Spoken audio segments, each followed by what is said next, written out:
Last day I taught you saving. Now, that is today, I am going to teach history lesson second. Interesting facts.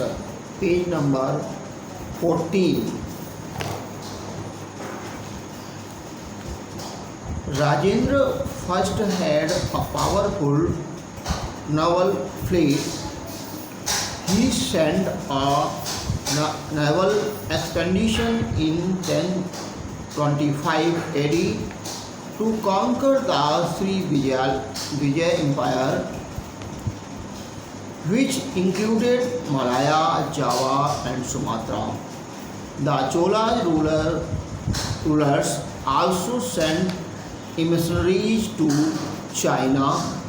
They were friendly with the rulers of Shailendra dynasty of the Sri Vijaya Empire. Later the Cholas fought against the neighboring kingdoms and also faced internal conflicts, which resulted in the gradual decline of their power. Chola administration. The Chola administration was highly organized and efficient. The king was the head of the government. The administration was carried out through officials who were paid land in crowns. The royal princes. The empire was divided into 6 mandalam provinces, which were administered by governors, usually royal princes. Which each mandalam was divided into Valanars district, and each Valanad into a number of Nars villages. Large towns were known as Tanures.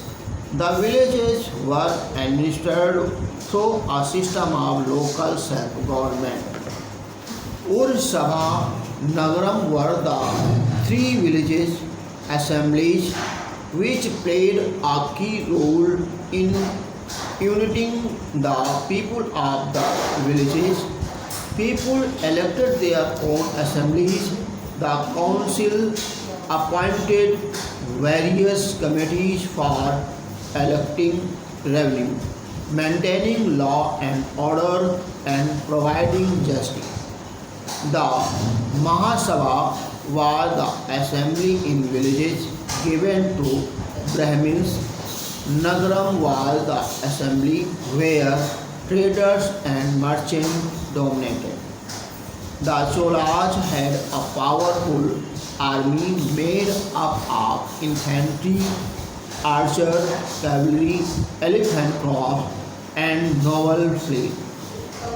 Navy was the most powerful wing of the army. The well-organized navy enabled the Cholas kings to undertake many successful expeditions. Revenue and trade.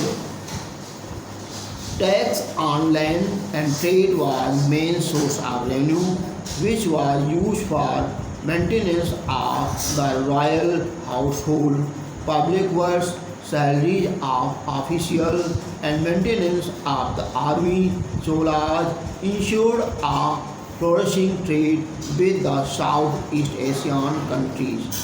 The trade were organized into monogramam, guilds, textile, spices, ivory, jewels, stock were the main terms of export, while the horses were imported from Arabia.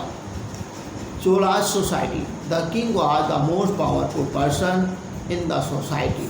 Other members of the royal family were also very important person. Below them, their Below them were the high officials who had a position of honor in the society.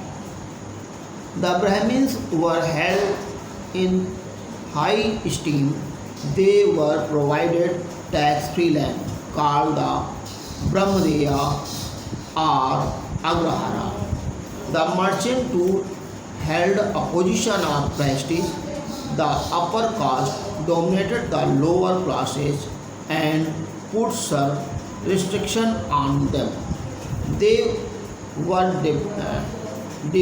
divided from entering temples and were not allowed to draw water from the villages wells at time.